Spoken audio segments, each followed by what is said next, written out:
You said sorry when someone else bumped into you on the train. You apologized before asking a question in a meeting you were invited to.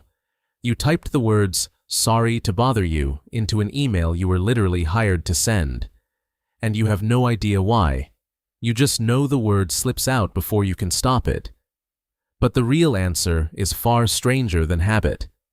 The real answer is that your brain has been trained to treat apology as a survival mechanism, and somewhere along the line, it learned that shrinking yourself was safer than standing still. You are not being polite. You are running a program written years ago by a version of yourself who believed that taking up less space was the only way to stay safe. And once you see where that program came from, you will never hear yourself say, "sorry," the same way again. Think back. Think back to a time when you were small enough that the adults around you felt enormous, not just in size, but in consequence. When a raised voice meant danger and a slammed door meant withdrawal. Somewhere in that stretch of years, you learned a powerful lesson. If you could be the one who made things smooth, who absorbed the tension, who said the words that diffused the anger before it landed, then you could control the temperature of the room. You became the emotional thermostat. And the fastest way to cool things down was to take the blame, deserved or not. You learned that sorry was a shield. It was never about admitting fault.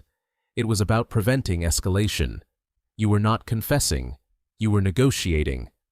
This pattern has a name, though you have almost certainly felt it long before you ever heard it.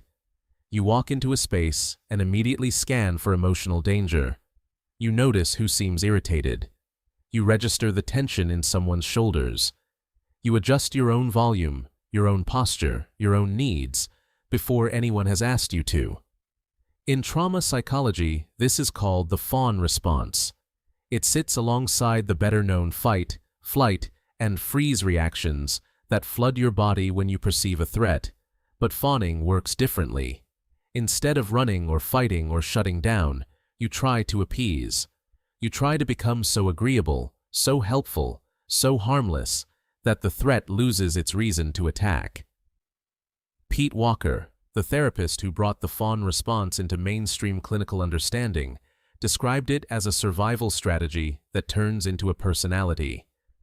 What began as a child's desperate adaptation to an unpredictable environment gradually fossilizes into an adult's default way of moving through the world. And the fossil record of that survival strategy is written in a single, repeated word. Sorry. Sorry. Sorry. Now here is where the psychology gets stranger, because if over-apologizing is a survival reflex, you would expect it to work. You would expect the person who apologizes constantly to be the safest person in any social or professional setting. But the evidence points in the opposite direction. Over-apologizing does not protect you. It marks you. Consider what the linguist Deborah Tannen discovered across decades of studying everyday conversation. Tannen, a professor at Georgetown University, observed that many apologies are not apologies at all. They are what she called conversational rituals. A ritual apology is not an admission of wrongdoing. It is a social signal that says, "I am not a threat. I am not claiming dominance. I am making myself small so you can feel big." And rituals like this are invisible to the people who perform them because they feel automatic, natural, even polite. But to the people who receive them, they send a clear message. This person is prepared to take the blame. This person will absorb responsibility. This person is subordinate. You do not feel that message when you say it. You feel the relief of having smoothed things over. But the people around you, especially in professional settings, are absorbing the subtext without either of you realizing it. Every unnecessary sorry you offer is a tiny surrender of status, not because anyone is deliberately keeping score, but because human brains are wired to track hierarchy constantly and without conscious effort. When you apologize for existing in a room you have every right to be in, the social calculus in everyone else's mind adjusts, silently, imperceptibly, and against you. A study by Karina Schumann and Michael Ross at the University of Waterloo revealed something that should make every over-apologizer pause.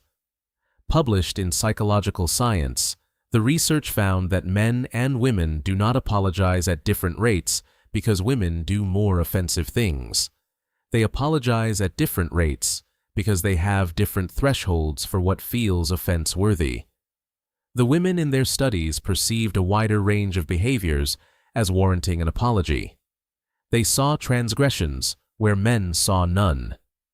Now think about what that means for a moment.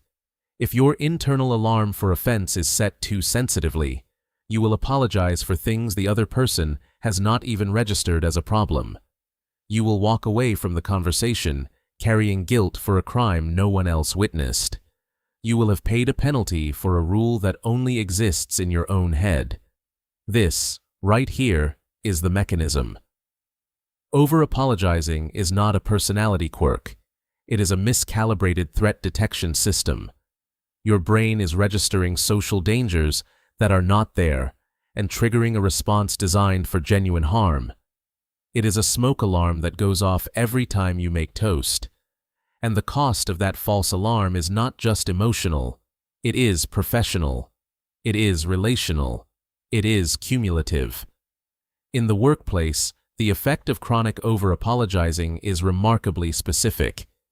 Research into communication patterns in organizations has shown that people who use hedging language, including unnecessary apologies, are consistently rated as less confident, less competent, and less suited to leadership roles by their peers and managers. This is not because they actually are less competent. In many cases, the over-apologizers in these studies were among the most knowledgeable people in the room. But knowledge does not speak for itself. It has to be delivered.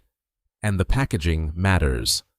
When your sentence begins with, "I'm sorry, but," or "This might be a stupid question, but," or "Sorry to interrupt," the listener's brain has already discounted what follows before you have finished speaking. You have handed them a lens that makes everything you say look smaller.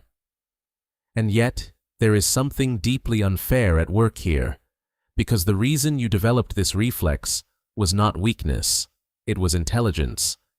You were perceptive enough to notice emotional danger early and resourceful enough to develop a strategy that worked in the environment you were in.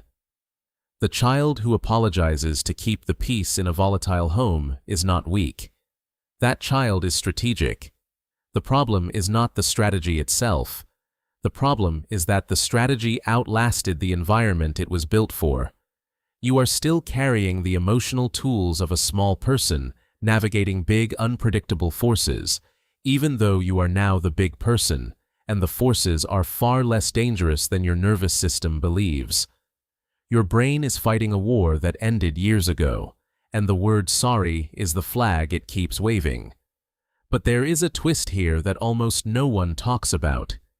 Even as over-apologizing hurts you professionally, it can create a strange, seductive kind of safety in close relationships. When you are the one who always apologizes first, you also get to be the one who ends the fight. You get to be the peacemaker, the bigger person, the one who restores harmony. And that identity can become addictive. It feels noble to be the one who absorbs the emotional cost. But what you may not notice is that you are also training the people around you. Every time you apologize for something you did not do, you are teaching your partner, your friend, your colleague, that they do not need to examine their own behavior because you will always step forward and take the burden. Over time, this creates a lopsided emotional economy where you are the only one paying the apology tax, and the people closest to you have stopped even noticing that it is being paid. This dynamic appears everywhere in modern life, but it has been supercharged by digital communication. Think about your inbox. Think about your text threads. How many of your messages begin with some version of sorry? Sorry for the delay. Sorry to follow up. Sorry for the long email. Sorry if this was already discussed.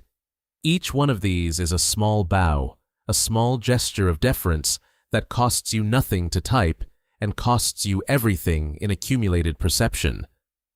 Remote and hybrid work environments have made this even worse because the absence of physical presence means your written words carry more weight. There is no smile to soften the request. There is no body language to convey confidence. There is only the text. And when that text is saturated with preemptive apologies, the impression you leave is not politeness. It is insecurity. Your colleagues cannot see that you are competent, but they can read that you are sorry. So what replaces the reflex? Not silence, not coldness, not a sudden transformation into someone who never acknowledges a mistake. That pendulum swing is its own kind of distortion. The goal is not to stop apologizing entirely.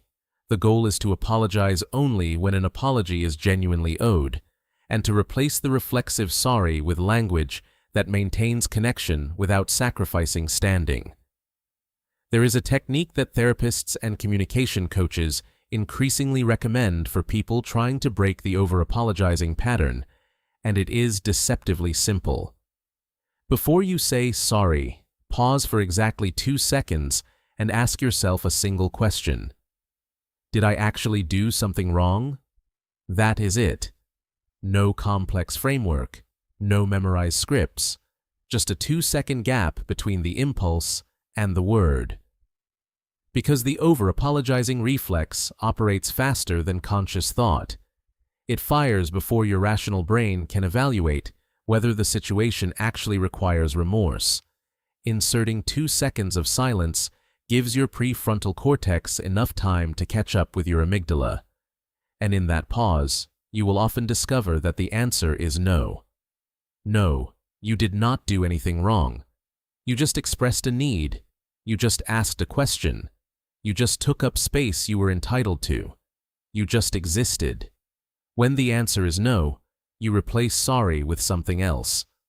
Not with defensiveness, not with justification, but with a direct statement that acknowledges the other person without apologizing for yourself. Instead of, sorry to bother you, try, do you have a moment? Instead of, sorry for the delay, try, thank you for your patience. Instead of, sorry, but I disagree, try, I see it differently, and here is why. Gratitude instead of apology. Directness instead of deference. The relationship survives the shift every time because what the other person actually wanted was not an apology. It was acknowledgement. And acknowledgement does not require groveling. Here is the one thing to try.